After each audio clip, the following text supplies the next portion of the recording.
At this time last year, most of my photos started with something like this, where me talking about how I was going for a walk around Theta Pond.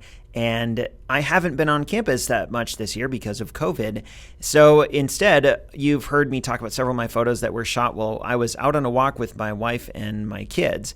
And this is one of those photos. I hope I can get back to more Theta Pond style photos where I'm out for a walk on campus. But until then, we're just going to continue taking pictures while out on a walk with my family. And this is one of those. I took this on a Monday afternoon, and there was some rain, and it was kind of sleeting a little bit. And we try to go on a walk regardless of the weather conditions, because we got to get out of the house, especially with the kids. They get stir crazy if we don't leave the house at some point. So we're out on a walk. We're all bundled up. And I brought my camera because I knew the rain and the snow, or not snow, but the rain and the ice would give things a bit of a shine.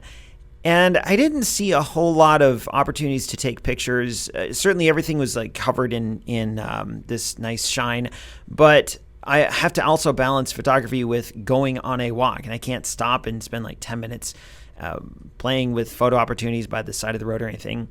But then I saw this leaf by itself hanging from this tree against this backdrop of other green leaves. And I thought this would make a good picture. And I think it did. I really like the stark contrast between the reds and oranges of the leaf and everything else. And it really makes that leaf stand out. A couple weeks ago, I posted a photo of a seed from a cypress tree, and it was green set against a green backdrop. And this kind of replicates that same overall idea, except this is much more visually impactful, in my opinion, and you really get a sense of what the subject is and what the context is. I don't know if you can tell that it's icy, except you see this shine on the top left-hand side of the leaf. That's because of the ice. It might be there if it was just rainy, but I don't think it would be quite that shiny. I couldn't spend a lot of time taking this photo. I saw this leaf and I tried a couple different apertures. I think I might have shot this at 2.4. I don't remember. I should go back and check. Regardless, I didn't have a lot of time to compose this photo because my family was walking. I didn't want to make them wait for me, but I'm really pleased with how it turned out. And it turns out, I just said turns out twice. The next day, this was the beginning of one of the worst ice storms that we've had in Oklahoma in a long time.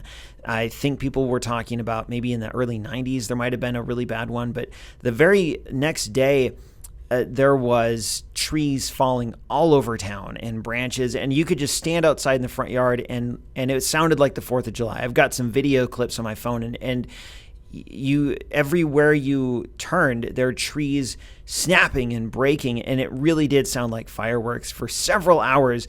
The whole town lost power. A huge chunk of Oklahoma lost power, and the cleanup took several weeks. It was crazy. I didn't really know what was to come when I shot this photo, but I do like that this kind of captures the stillness, the calm before the literal storm. And looking back on this photo makes me remember that day, the next day after this photo, just a little bit.